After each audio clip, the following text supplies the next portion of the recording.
So welcome everyone, and welcome everybody joining us online, and welcome to the second seminar of City-REDI this semester. And today we have Davide Luca from the University of Cambridge. David is an assistant professor in regional economic and policy at the Department of Land Economy, and he holds visiting positions in LC and various organizations, and he has published in top journals, including Journal of Economic Geography and Regional Studies. And his topic today is progress in nature, and the floor is all yours. Let's say 45 minutes presentation and 15 minutes Q&A. That sounds good. Yeah, would you happy to take a question along the presentation? Yeah, absolutely. So thanks everyone for being here. Thanks for the invitation. Thanks for those who are joining online. I will actually say hi to the Yao. So what I'm going to present today, and I'll be happy to skip parts of the presentation and tell you depending on what's the audience, what's your interest. But it's basically joint work with it's a couple of projects. It's actually a couple of papers that I'm working on with different colleagues. So it's you see a big team. One of the colleagues is Gillet Jaunes, who was a student here at Birmingham. So it's great to have him as a collaborator now in Cambridge, and I think he's joining online from China. So Gillet, probably hi.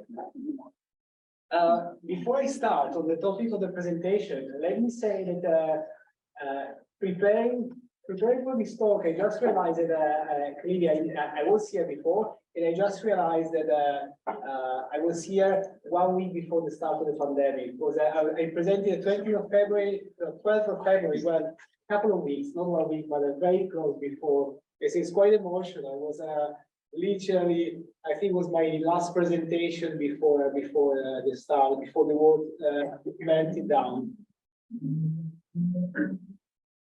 We just checked the pointer is working.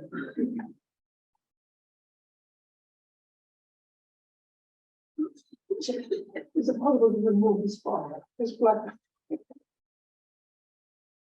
Yeah, I think also the computer is not responding. Let's see. Let's see if it responds now. And then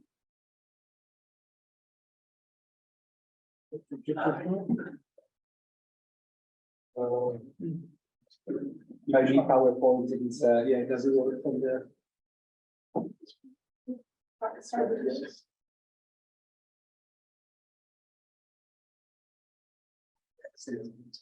Yeah, so that's right.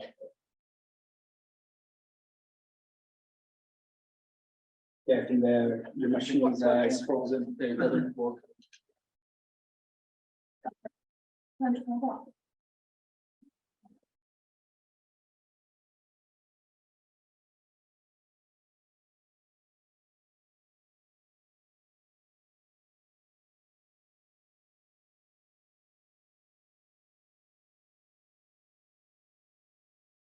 Not that it's gone.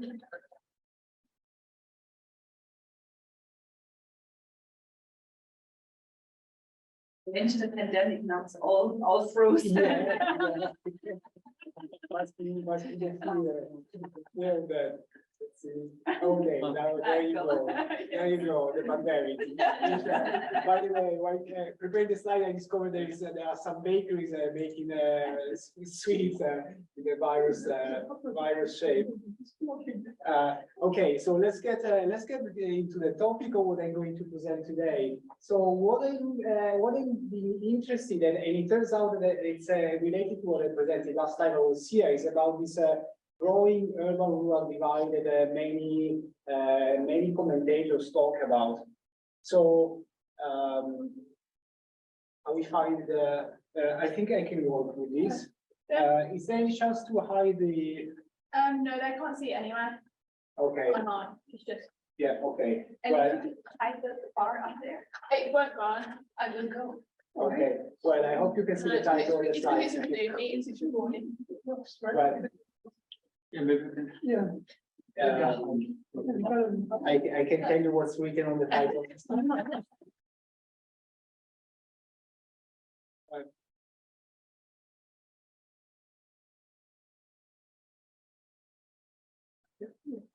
great. Thanks. So this urban-rural divide has been stated by lots of commentators. Here I'm presenting some headlines.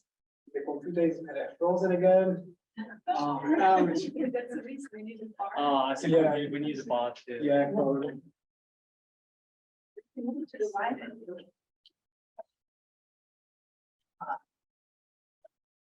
Okay, now it's going. So clearly, the pandemic scar is still going on. Basically, this urban-rural divide has been debated as something very important. Some commentators, this is a New York Times editorial from some years ago, even saying that it's America's political front line, but it's the FT, this was a piece from the FT, even say that it's one of the great global dividers. So it's and clearly, like if we take cases such as the Gillet Jaunes protest or the political protest in France in 2019, was very much presented as like rural France, or the France of the small towns and the countryside fighting or rebelling against the cities. Against the French has always have nice terms, and they call in the term the bobos, the bourgeois bohemians. So people who are very progressive, liberals, who wear the fashionable things, and this somehow alienating the rest of France. And clearly, this story comes from France, but it's a story not unique to this country. Take the case of the US. These are the 2020 elections. And you see how basically almost all the big cities, the big dots, the blue dots, were Democrats, and you see it's a sea of Democrat cities or islands of Democrat cities in all the rest of the countries, or small counties, rural counties, both Republicans predominantly, and big cities, with the exception of a few places in Florida and Texas. Most of the big cities are Democrat strongholds. In a way, the sort of the cultural values are considered as at the root of these divides, of these political divides. Political scientists talk about the emergence of a new post-materialist value cleavage. So, if in the old days politics would be divided between, let's say, the left and the right would be based on the view of the state, redistribution, the role of religion, more and more political scientists tell us that the divide is between the progressive, cosmopolitan against the nationalist, culturally, traditionalist, etc. And so this is the reason why in the series of projects I try, and with my collaborators, we try to focus on this progressive values, or these cultural views in society. Clearly, this has a broader implication. I'm thinking about the work of that pay people like you does on expectations and which on economic expectations, and one could think about connection between these different kind of research questions. Even if here I'm asking issues of a cultural attitudes or attitudes towards gender issues, etc., etc. What about the religious aspect? Because I assume that we have the Bible Belt, which is basically all Republican. So the religious aspect is a very interesting one. I would say I don't focus on it in this presentation. In a way, religion and the role of state in society used to be at the core, at the base of the traditional division between left and right. So the historic traditional term, the left would be those seeing less intervention of more intervention of the state, and perhaps less role of the church in society. Clearly, the religious dimension is still relevant in countries, especially in the US. I would say, for example, in Europe, religion has been going down, like secularity has been increased historically. So I would say that religion is a less salient aspect in Europe. Clearly, it's not the same across the world. And it's an interesting point to explore in perhaps a separate kind of research, but a very good point. And I bet there might be countries where religion still does play a big role. The key point, clearly, so there is discussion about this debate. The big question, well, there are two big questions, which was what I tried to present today. The first one, is it really, is there an urban-rural graph in progressive values, especially around the world, as these headlines that I presented try to argue? And second, what is driving these divides? And this is a question that I will explore in the second part of the presentation. And it's perhaps the most interesting one, in the sense that, okay, we have this divide. Is it the key point? Is it really just compositional? Is it just that more progressive people move to cities, or people with higher education, and people who are more traditionalist and conservative stay in the countryside, or if there is also a contextual role play? So does place matter? Does place shape us in a way? And this is if there is any geographer, this is clearly a long-term question at the core of geography. Is it a place influencing who we are and what we do and how we see the world? So, preview of results. I'm not going to tell you what I will find. It's perhaps you may expect it from the title. Let me just anticipate that some of the results are quite advanced, others are quite preliminary. And so I will be very curious to hear your views. If you have comments, suggestions, challenges, I will be very happy to clear your points. Let me start with the first part. The first part is actually a paper that it's close to publication, so it's more like more advanced. It's the part exploring, answering the question if there is an urban-rural divide around the world. And why we may think that the cities might lead to more progressive values. Clearly, there is the potential role of sorting, so more progressive people moving to cities, or being born in city because their parents moved to cities. But if we think there is a contextual effect of place, we could think of me and my collaborators thought about two potentially key hypotheses. The first one is the fact that living in a big city or in a dense place leads to exposure. So the key role of socialization. So if I grew up, and I personally, by the way, grew up in a small village because my parents moved there before I was born. You see only people similar to you. You don't see diversity, and so you are less exposed to, less socialized to the differences, diversity, and to new ideas, which is the opposite if you grow up in a dense place or in a city. Clearly, there is another hypothesis, and there is research on this, and it's about organization. It is the fact that if you live in a denser place, you are more likely to find people like you, so it's more likely that you find spaces of organized in case, let's say, you are a minority and make your voice being heard. So there is research on women emancipation and LGBTQ rights, and saying that these movements emerge in cities because there was more chances to meet peers, similar grievances, and organize. So what we do in this part of the presentation and in the paper is to use survey data. So it's a cross-sectional survey data. Yeah. Sorry, just comment something about this one. Yeah.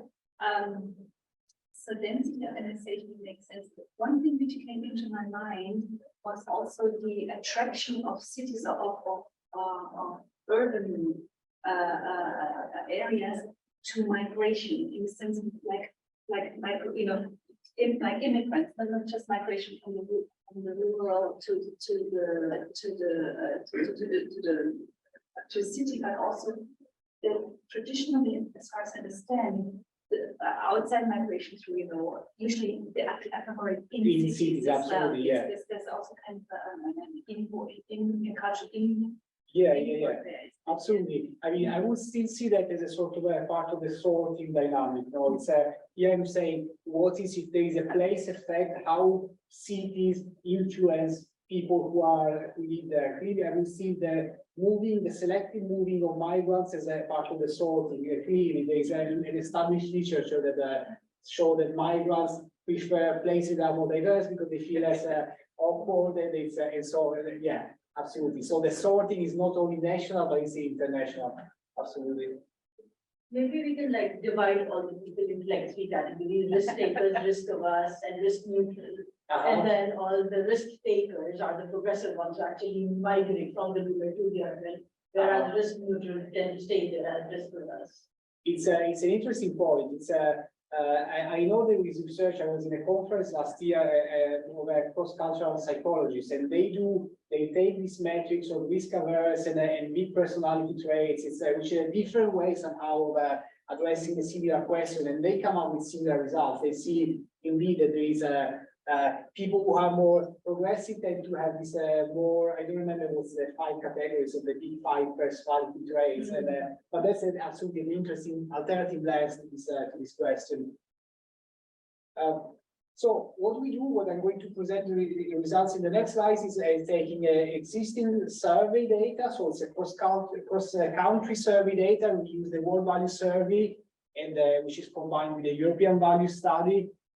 It's perhaps at the moment is the most comprehensive, if you want, cross-country sort of survey data on these issues.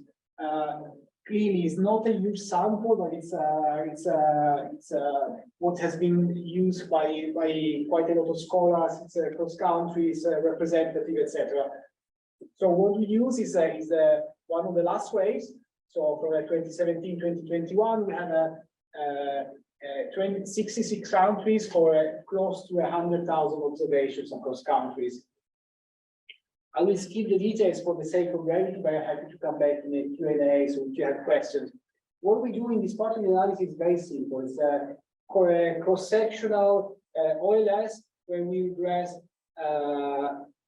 individual level outcomes, so attitudes for individual I living in country C, on a set of controls, really the usual demographic controls, and importantly on the indicator of place of residence. So of course controlling for country fixed effects, etc. We have a full list of we have a decently good list of controls, or individual controls, and what we really want to see whether the place of residence correlates. I cannot say causes because it's clearly correlational in this part. That the place of residence correlates with individual attitudes across the world. Interesting, and why the reason why we use this data is that we have information on the place of residence. So we know if the interviewee, the person being interviewed, lived in a big city, which is defined over a place over 500,000 people, and different categories to a small place. Now, this is a cross-country study, and obviously these categories are very difficult to have the same meaning in different places. Like in China, probably a village would be 100,000 inhabitants, and this is a challenge. I mean, this is a challenge of any kind of analysis that tries to combine many countries around the world. What I say, A, this is the best data we have, and B, we use an alternative approach. We use satellite data or geolocalized data for a subset of the sample, where we are able to identify if someone lives within a big urban agglomeration. So we are able to measure cities by satellite imagery. It's data from the European Commission, and with our results hold. So it's just to say that this is a very good measure to identify what is a city, what is urban, but it seems to be fine. It seems to be robust to alternative specifications. In the specific part of the paper, we so what is our outcome? The story is a quick question. What is the dependent variable? The dependent variable. These ones.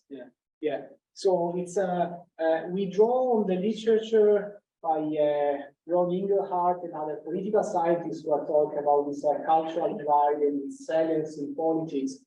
And he thought, he passed away, but he thought about values with a tolerance for ethnic, cultural, and sexual diversity and individual choice, etc., etc. So, following his sort of idea, we select all these variables for which there is information in the survey. So it's tolerance to abortion, to homosexuality, prostitution, sex, casual sex, views towards gender equality. So, like, there is a question: do men make better politicians? Are men better doing business? And finally, there is a part of migrants. So, should we prioritize jobs for nationals, etc.? I skip for the sake of brevity in this presentation. We basically combine these different indicators, we rescale them, and we create an indicator, an average indicator of progressive values. In the paper, we show how these different subsets behave differently. They are more or less similar. So I will present results of this aggregate. So basically, our dependent variable is an index drawing on all of these dimensions, and we call it an index of progressive values. Sorry, I just couldn't help to notice that this acceptance of prostitution sort of progressive. It's considered progressive. It's considered progressive. It's somehow some of these individual parts could be debated. We decided to consider as part of the progressive. Yeah, it is debated. I agree. Well, it's the world's oldest profession. Yes, I think it might contradict some. For example, an individual might. She might be a feminist, but and maybe against against prostitution. Yeah. Let me say that we played quite a lot with these categories, and including one or excluding others doesn't change much the results. In particular, in this section where we have quite a lot of questions, but it's a fair point. I want to debate. It's I mean, even in euthanasia, it's a highly sense to be cross-cutting other dimensions. Is it possible that, when you say that somebody is progressive, it might be possible that, they are not in favor of abortion, but they are in favor of homosexuality? I mean, I don't know. I mean, there must be different levels of being progressive. Yeah, absolutely. I mean, in a way, it's like it's the same as in any index. If you take a human development index, or any index that is composite will be based on different dimensions that don't go exactly in parallel. So I wouldn't be surprised. Now I don't remember what's the specific data, how they behave with the different dimension. I wouldn't be surprised if they are not perfectly collinear, because probably people, we are complex creatures, so we might have different views in different things. Overall, what the literature seems to say, and our results also seem to show, is that these dimensions tend to go as a bundle quite in the same directions together. So, yeah. So let me show this table of results before moving on to the second part of the presentation. What I'm showing you here is these coefficients are from a simple OLS. Alternative models, like logic models, are very similar. Basically, this coefficient compares the view to our coefficients for the index of progressive value of the average citizen living in a medium city compared to a core city. So a smaller sign means that a person, the average citizen living in a medium city, is slightly less progressive or has a lower value in this index of progressiveness compared to the average resident of a large city. So clearly, the more negative, so the bigger the magnitude in negative, the bigger the distance between a person, let's say, living in a rural area and the person living in a big city. The different columns then clearly, as you can see, have covariates. So comparing different columns, and as you see, there is a very strong significance and a very quite strong coefficients So a big difference between a person, the average person in the countryside and the average urbanite. Interestingly also is that comparing the two columns, we can somehow see how much of these coefficients are explained by composition based. Clearly, we only have observable characteristics, but we already have quite a lot of demographic, economic satisfaction covariates. So how much of these is actually explained by who people are, whether they have a degree, they have a higher education, they have a more professional job, their gender, etc., etc. And as you can see, the gap between the two columns decrease after we control for the full set of covariates. However, we still find that there is a gap which is unexplained. And again, this is purely correlational. We cannot claim causality, but this leads us to think that A, is true that there is a global urban rural divide in values, and B, that even controlling for the sort of main composition based on observables, there is something else, or there might be something else explained, potentially explained by place, by the contextual role of where people live. Just to give you an idea of what these the numbers mean, here we are plotting the magnitude. So this is the basic model force, and you see that the size of the urban rural coefficients are somehow smaller, let's say, than the magnitude of education. So it's true that education is really a key factor affecting, or seem to be a key factor affecting our views, or strongly linked to our views. However, even controlling for all these variables, place of residence continue to be significant and have a quite large coefficient or set of coefficients. And also be aware that actually, if you want, like regressors such as education might be a bad control in our case, because some people will argue that education is perhaps one way through which place of residence will influence our life choices.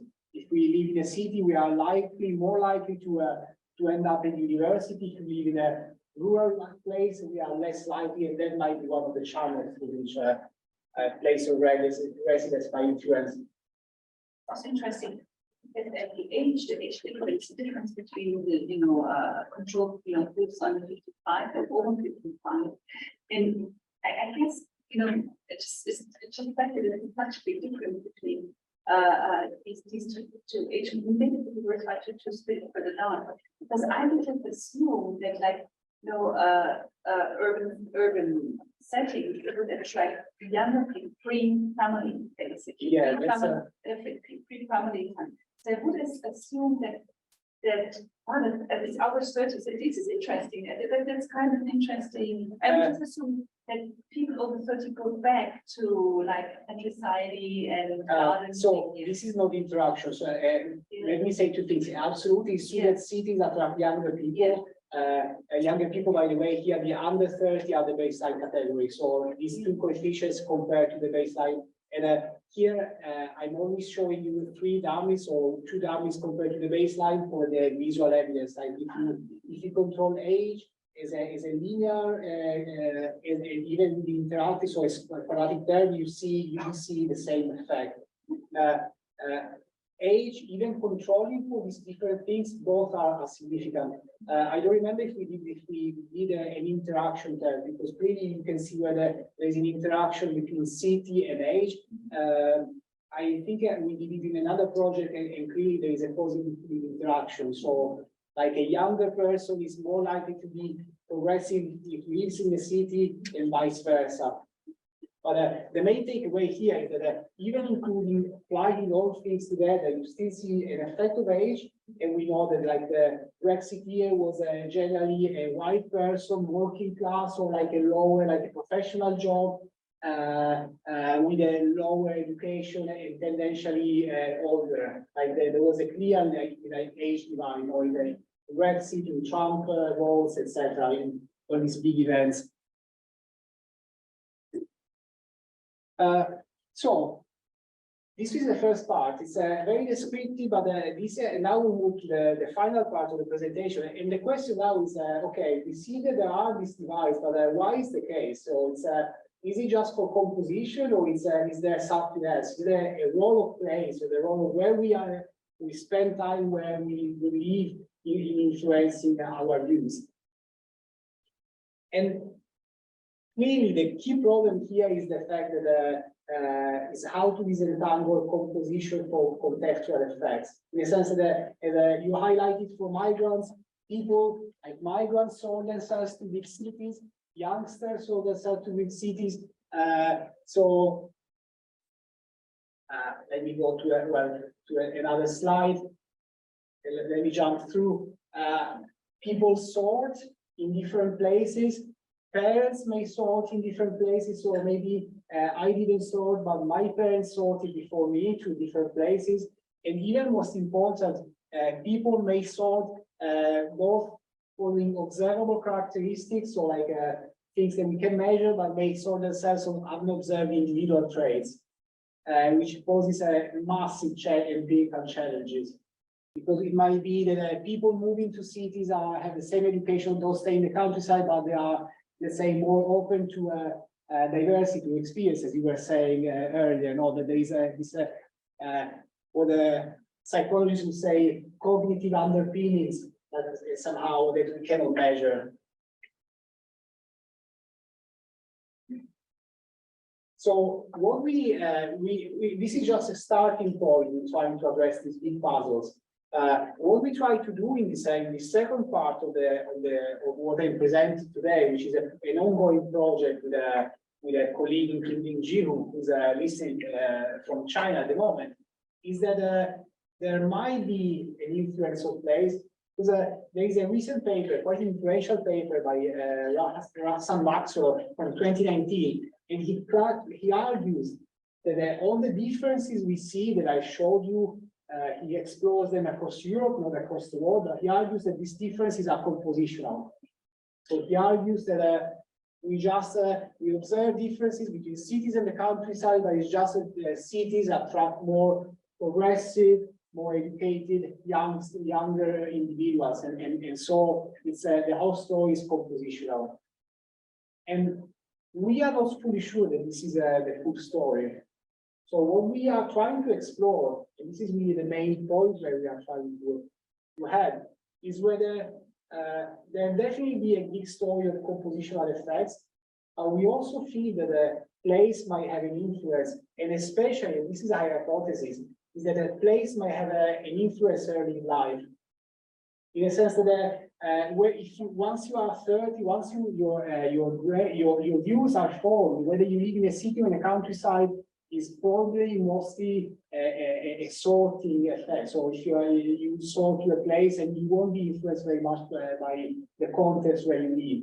But really what's the key is where you form yourself. So it's where you spend your key years, or with some call the impressionable years. So let's say, and here there is debate between childhood and teenage or university life, where we are still open to forming our views.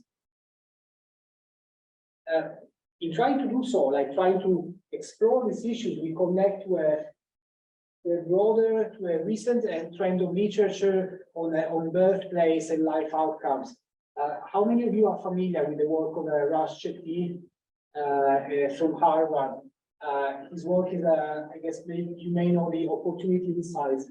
Yeah, so Perry knows it. Anyone else? Yeah, two persons. Yeah. So he's this economist from actually originally from India, who moved to the US, very sensitive to the issue of what drives our chances, the opportunities, and he started doing this analysis on lifetime opportunities or upward mobility, depending, and it's linked to the neighborhood. So where the influence of where people, the children, where they spend their childhood and the influence of later in life. They use super nice administrative data, fantastic data sets, and they come out with this kind of analysis.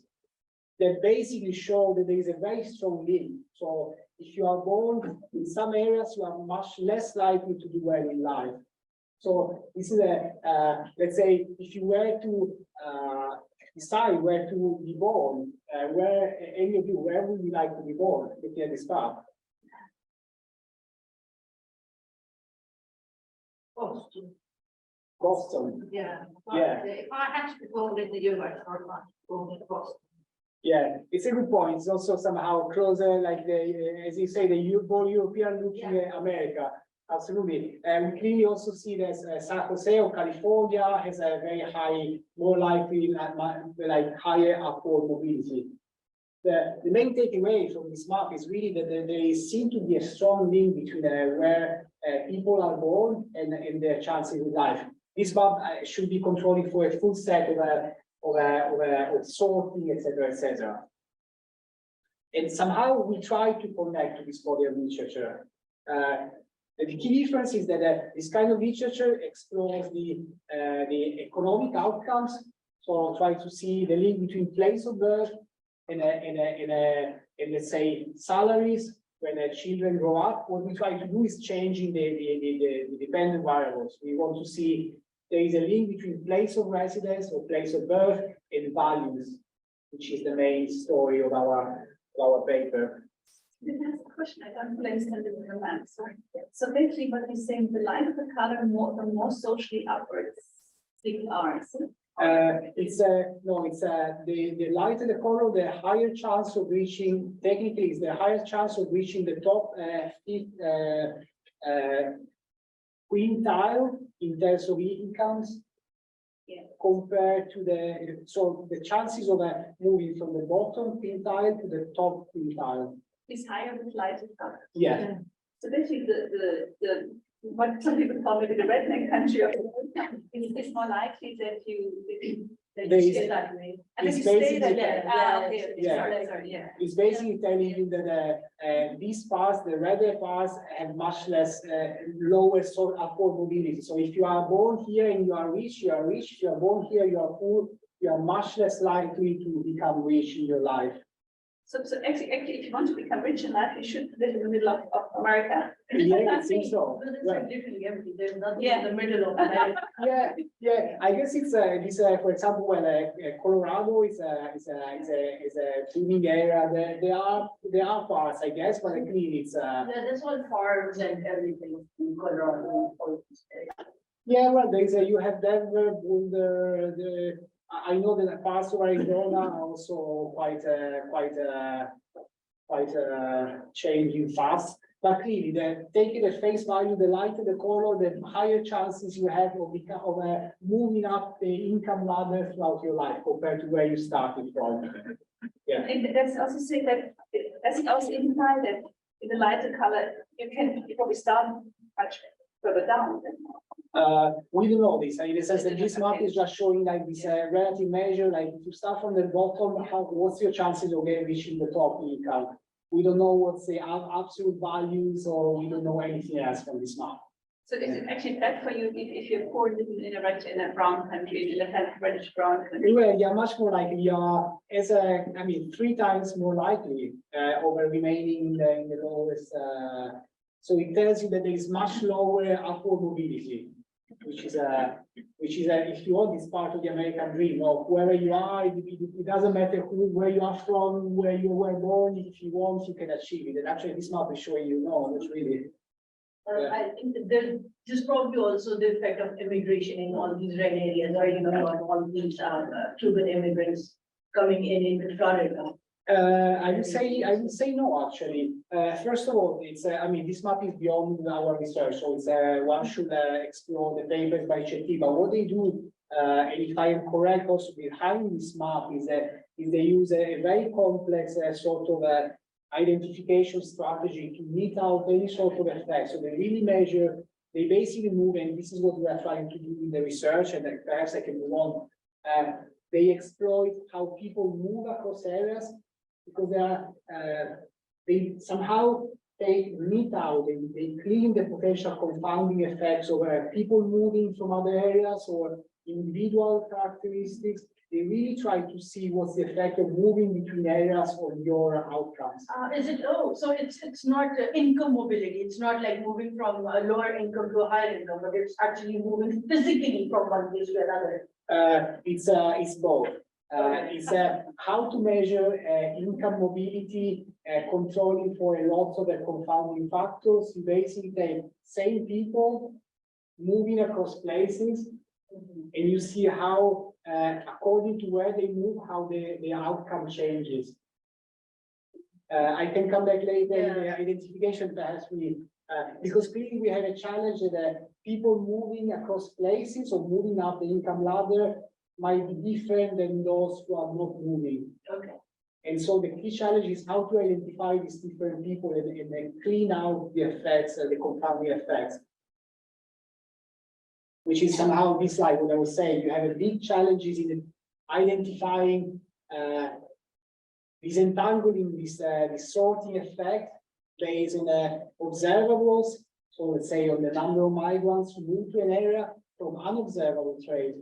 It might be that my brother stayed in the village and did a study university. It might be that he has some unobservable trait that is no link to the number of migrants who moved to my village, but it's just something different that make us in the long term different in terms of salary and views towards attitudes.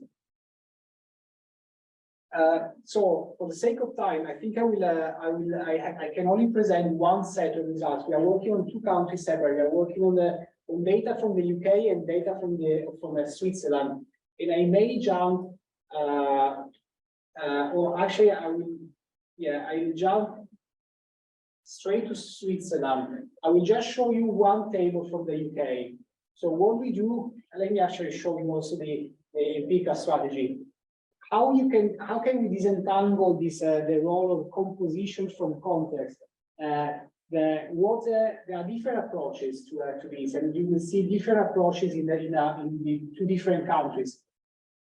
What we do here is what is done by the urban economics literature to see the effect of city size of wages. Again, if you try to estimate the effect of city size or where you live on your wage, there is a big sorting problem because more productive people or people with higher education or with a more bigger drive they want to achieve, they are more likely to move to cities. And so you have this self-selecting sorting that will confound your estimates. So what the urban economic researcher does is to include, well, you basically use a panel data sets where you observe individuals over time. So we measure how you guys, we are able to follow you over time, over 20, 30 years, which is the great side of this panel data set. And so we can somehow control for individual fixed effects, which means we control for everything that is linked to you, that is unique to you and is different to pay and different to everyone else in the room. So we somehow meet out this unobserved heterogeneity, which is linked to individual, and is what we do in the first stage. So we have a two-stage estimation. In the first stage, we estimate our outcomes, our values on a time-varying individual characteristics, education, age, etc. Current place of residence. W is a weight dummy, so time dummies, and an individual fixed effect. Because we have this panel dimension, so we meet out everything that is linked to the individual.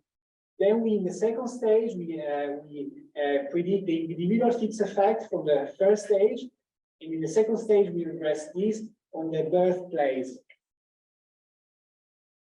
Why we do the second stage, and I say this for the more econometric savvy, because if we did it just in one regression, we wouldn't be able to control for individual fixed effects and birthplace, because by definition, birthplace is fixed all the time, so every individual has the same, so will be absorbed by individual fixed effects. So this procedure lets us decide the individual fixed effect from the place of birth, which is Z. Bottom line, we do this method from the British Household Panel Survey, and it's still preliminary result, but we seem to see that people born in a local authority, so that's a scale, the geography we can work with. So people born in local authority with a higher population, and take it as a proxy for urban density or urban size, tend to have more progressive values. Here is the questions are: do you oppose homosexuality, and do you oppose egalitarian gender roles? I don't remember how the question is specifically posed. And you see that people born in more urban settings tend to be opposing this question, to be somehow have more progressive views towards homosexuality and gender roles.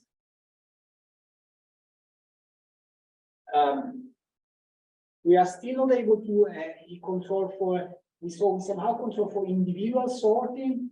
So the fact that different people move across different places, we are still not able to control for parent sorting. It's the fact that where I'm born, it might be simply because my parents sorted before me. So it's a sort of there is an intergenerational transmission of a sorting. So people more progressive moving to cities and less progressive moving out of cities, and this might happen 2 generations, and we are still not able to do that. We are working on that. We are basically only at the moment controlling for parental characteristics such as education, but so it's not enough. I want to, how tired are you? Scale 1 to 10. I think you can go on for the next 5 minutes. 5 minutes, okay. Let me jump straight into the Swiss case. I will skip in the Swiss case. We have another interesting data set. So again, it's a panel survey. So it's a household panel survey, which has the advantage of letting us follow individuals over time. So we are able to know where individuals spend their time throughout their life. And we have a lot of information of lots of outcomes. You see much more than in the British case. We have lots of questions such as do you support migration? Do you support youth membership? Do you support same-sex marriages? So do you support transgender? Do you support female empowerment, etc., etc.? Lots of interesting questions. We also have a section on environmental attitudes. So it's we are somehow keeping a very large lens at the moment, because it's potentially lots of different things. It's like, do you prioritize environmental protection over economic growth, and would you support environmental policies? At the moment, what I'm presenting is a results where we combine again these different family of variable or questions into 3 indicators, or one indicator for cosmopolitan attitude, one indicator for progressive social values, and one indicator for pro-green intentions. Do you have any thoughts on how to rearrange this? I'm very happy. Yeah.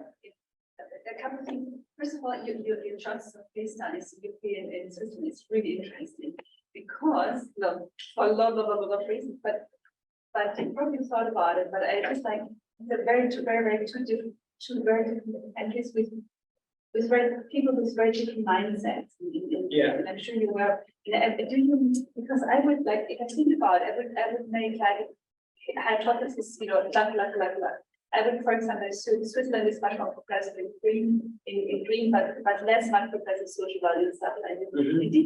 Did you start with this hypothesis? That was my question, because you must have had some preconception about the countries and the values involved. So this is a good point. This is in a way calls into question the way the external validity of a specific case studies, if you want. Why the reason why we focus on these 2 countries so far is very much for data availability, in the sense that the way to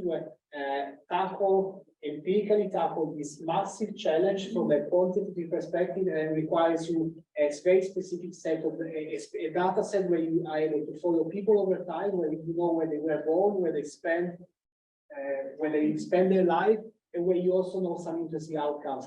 So we are limited on that.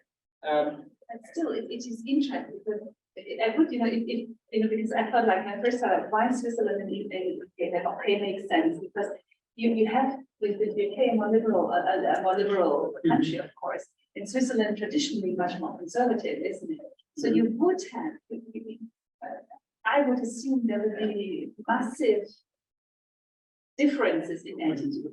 What's interesting about both cases, if you go historically back, Switzerland is traditionally, if you go back to in religious cases, Switzerland, is predominantly a Protestant country. Same here, but a very different kind of religious ideas. So, but you still have in both countries a kind of an attitude which is framed through Protestant ideas of capitalism, the idea of it's good to have money, it's good to show that you have money. Kind of you would have, because that's how I like. You're lucky. I think if you have to choose two countries, these are good two countries. I know the practicalities are there, but they are comparative in a way comparable, but in a way so different that it's really interesting to look at. Thanks. Thanks for the feedback. It's basically I mean the takeaway that I get from your presentation, from your comment, is that we have a sort of comparative dimension that we are not exploiting. And this is a bias from our economic sort of background, where we take any sort of case study and we think it's valid and it's and that's they're all the same. And your point is actually no, there is an interesting piece of lots of information on these two countries that we are meeting out by all our sort of identification. Even when I was presenting that is cross-country evidence, we essentially meet out everything that is country specific, which means that we miss out on this country heterogeneity.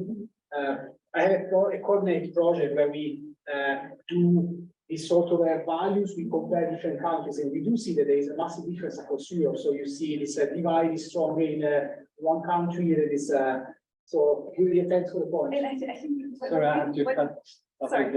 We will have some time for people online. Okay. Yeah, we can catch up after this. Okay, well, I'll try to go very quickly to finalize the presentation. I will skip on this, but basically I want to show you that here we focus a slightly different measure of city size. Here we take a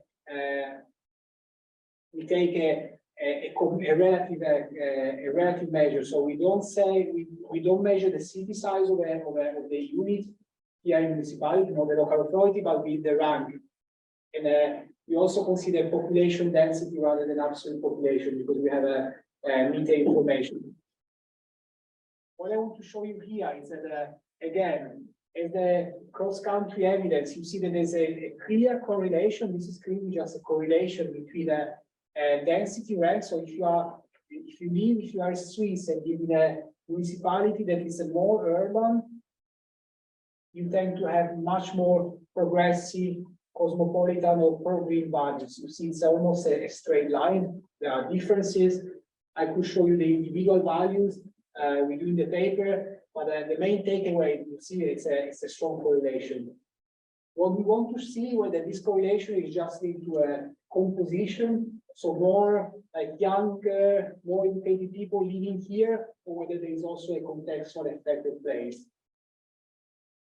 I will move very quickly for the sake of time. What we do, we use movers. So again, as before, we exploit the people who move, because if we just compare cross-sectionally, the fact that me living in the countryside and you living in the city would be very different. So we compare people who move, and we see how they're moving to different places is correlated to different outcomes. So it's really the same idea that of the work by the Russian team. So let me skip here this simple OLS. So effectively, what we use is information. This is the data that we have in the Swiss household balance survey. We know where people move, how people move, and how many times and how much time they spend in each place. So this is residential episode is a one person moving to a new place and staying there for a period of time. So you see this graph showing you that there is mobility as you would expect. So people move. The average person in our panel moves 4.5 times throughout the panel time. And we explore this mobility, so how people move in and out of places. In particular, since I try to convince, sorry, 1 minute, yeah, I almost there. We believe, or we try, our hypothesis is that moving to a place will influence your attitude only if you are still in your impressionable year. So we effectively see what happens to people who move across places when they are under the age of 20, as opposed to people who move across places after when they are mature, let's say. I skip this. What I want to show you is that the preliminary results seem to confirm our hypothesis. So using this movement of people for identification, we do see that people who move to more urban areas under the age of 20 tend to later in life have more progressive, have more cosmopolitan attitudes and more progressive intentions. The progressive social value is positive, is not significant, but it's interesting that we see that all the coefficients point in the same direction. If you see instead people who are older, like people who move to big cities, when they are already mature, there is no effect. But people who are like moving age, just 20 years, there would be only two reasons for them to move: either their education or either their parents are moving. Yeah, that's a very good point. It's not that they are making the decision themselves. That's a good point. So for our, shall we conclude and continue the discussion? Yeah, please do that. Yeah.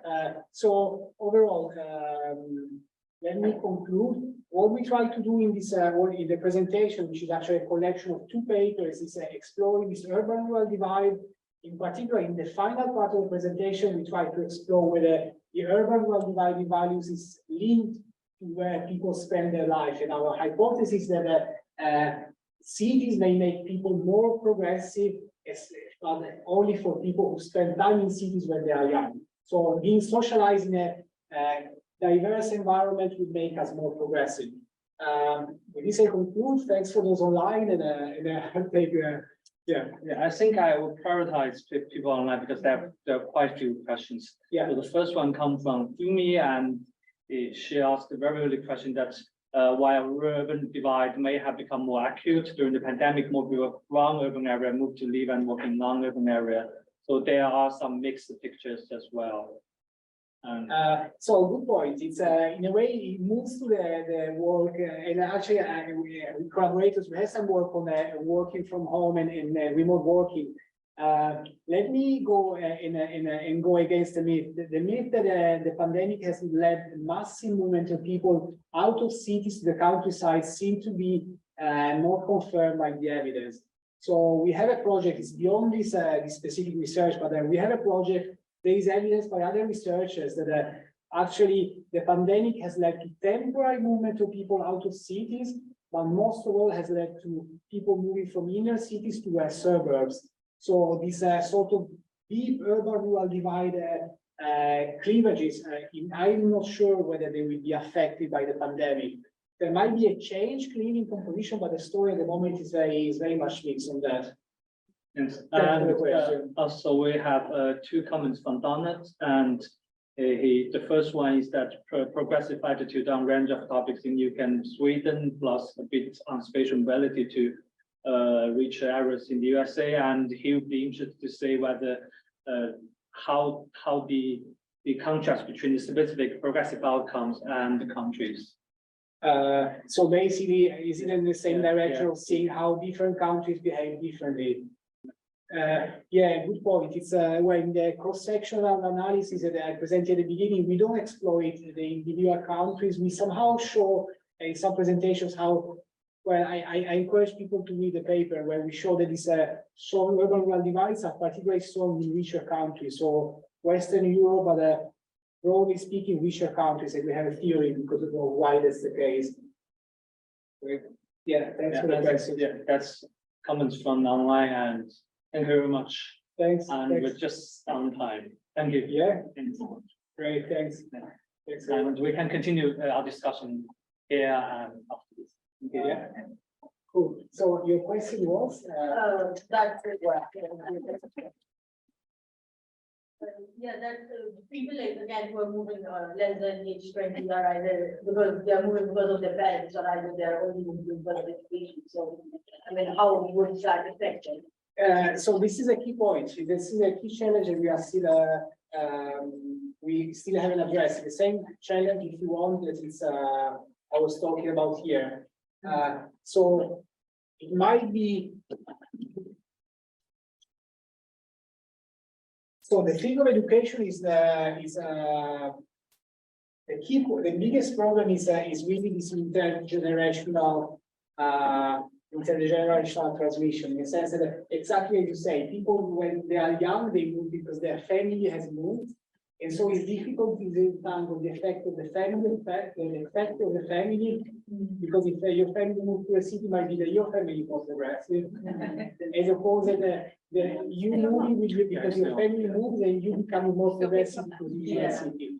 And that's a big challenge. And we haven't solved it out yet. Probably being directly progressive and being indirectly progressive, right? Indirectly progressive because of that.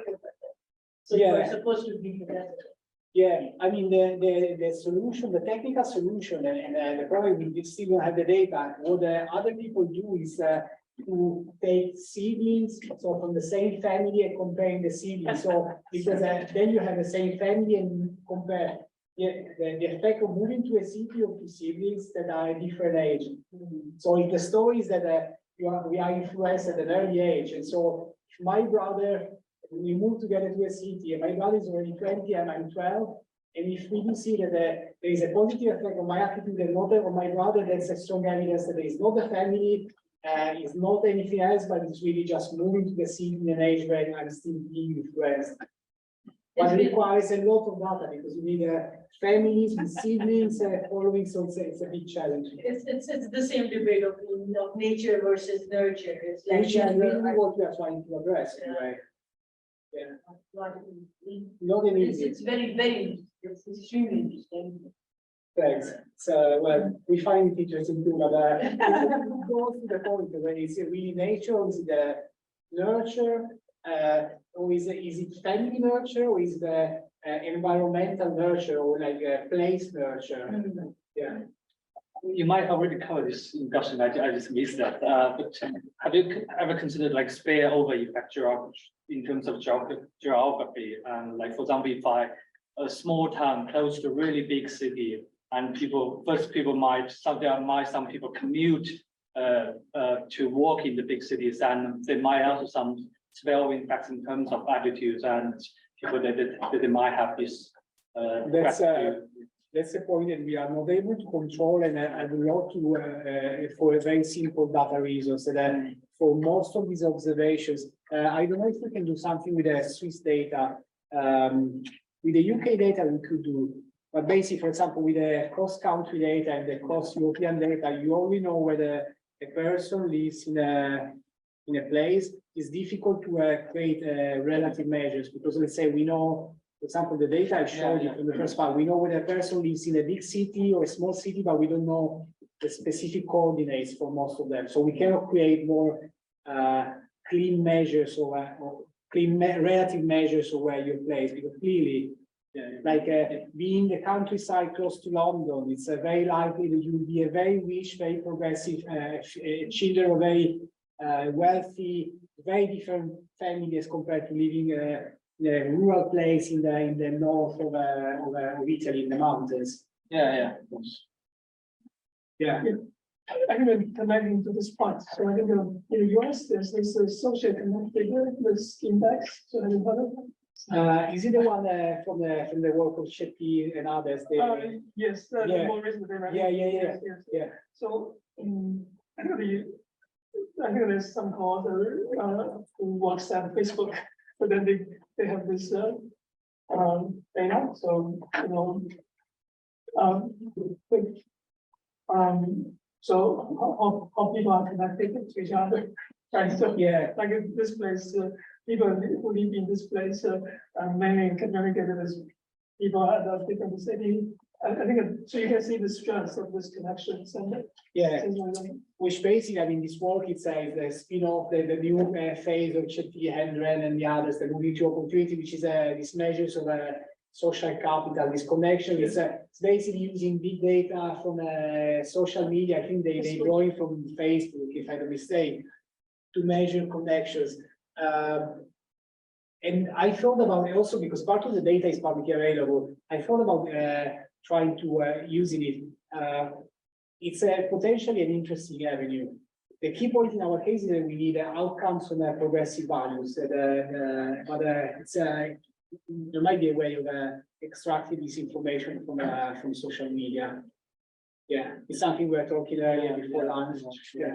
Could probably, but I imagine it would be very difficult to sort of geotag social media data, and also the time dimension could be probably difficult to control because there's large fluctuation in terms of trends. Yeah, and especially this kind of data sets because it's extracted from social media, and so you have Facebook data for the very recent years, and but I guess that's a frontier where we are heading to. There's this kind of research line. Yeah. So have you thought about looking at progressiveness of countries over time? I mean, making it a more dynamic model rather than a static one.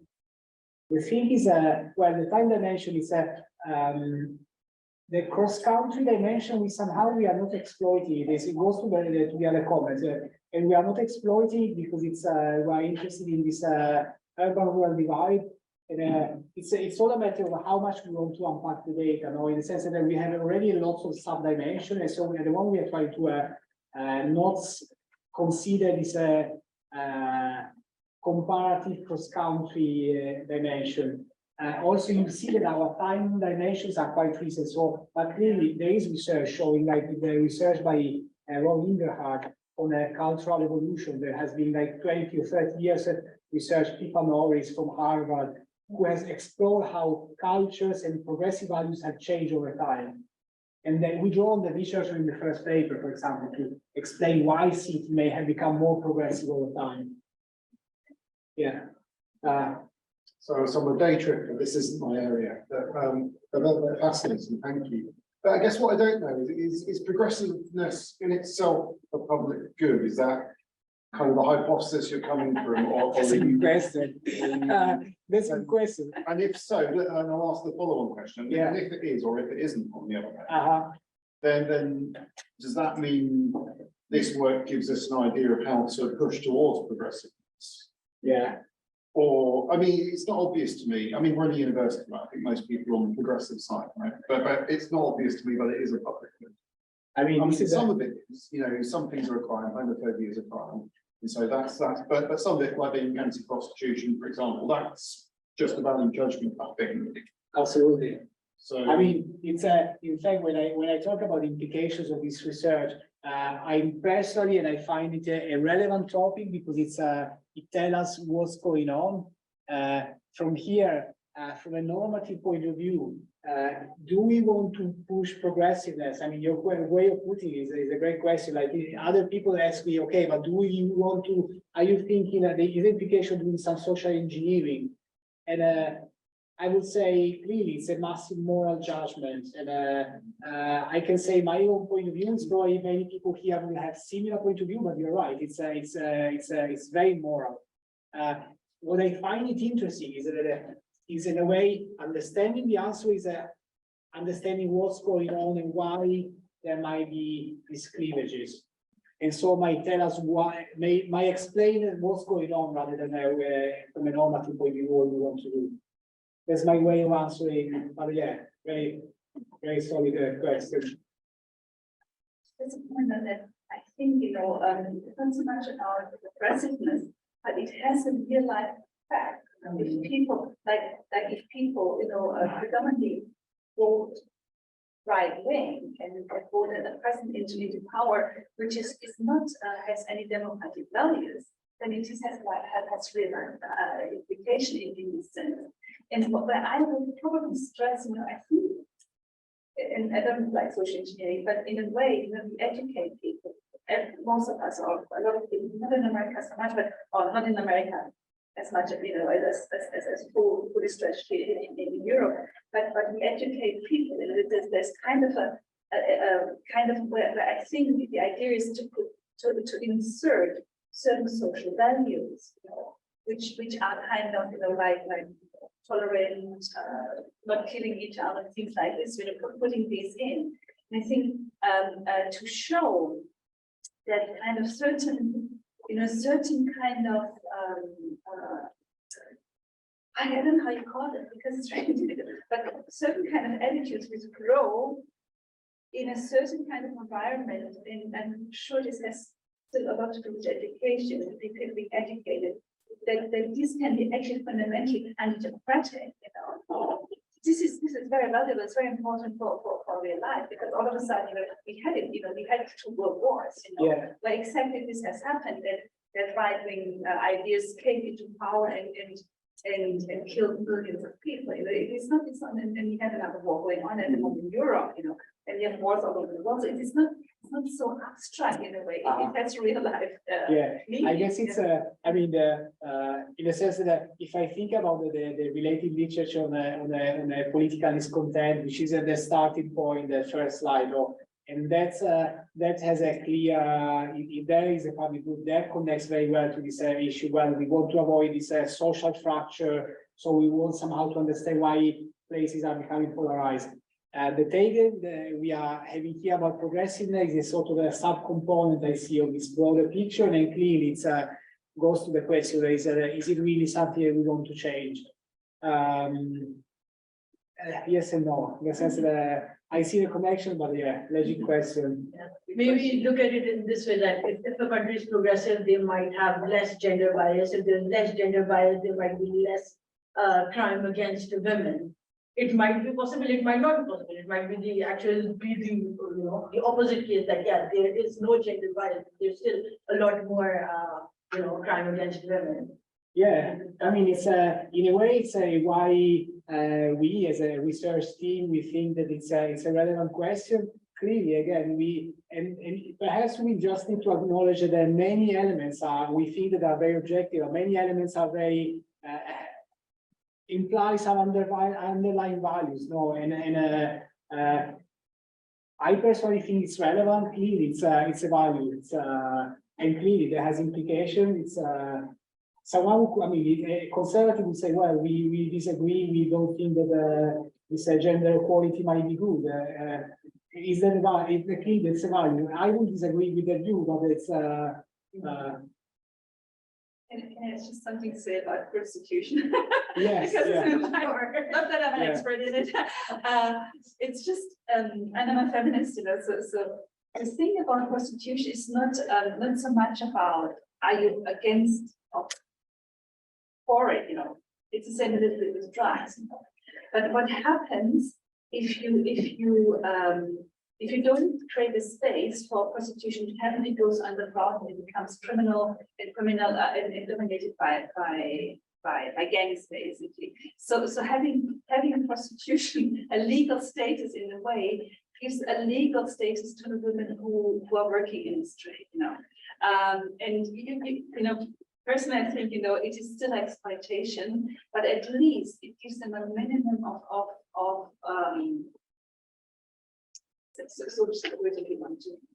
that's I think that the prostitution, the same with drugs, basically. I'm not for drugs using, but a kind of forbidding it and you put it into an area which is not controlled by the state or by civilized. The civil. Which is a reason why we kept the variable in there, but clearly it's a debated topic. And in Italy, Italy banned prostitution or prostitution houses in the 60s, and it was a woman who was very much a feminist and for the protection of women's rights and leaders. So I understand that some people may have a contentious arguments, but I agree with you, and that's why the reason we kept the variable. I think this is quite valuable because it is not, it's happening like if you legislate against it or not, but at least giving the woman, the men and women who work in that business, give some kind of protection. Yeah, yeah. And that is a women's issue, actually. And therefore, it just needs to be, everything which is placed underneath the carpet stinks, you need to get it out of the carpet, otherwise it. Everybody for the Yeah. Everything is all right. Well, I guess we should close for a while. Thank you very much. Great for So the chat. interesting, yeah.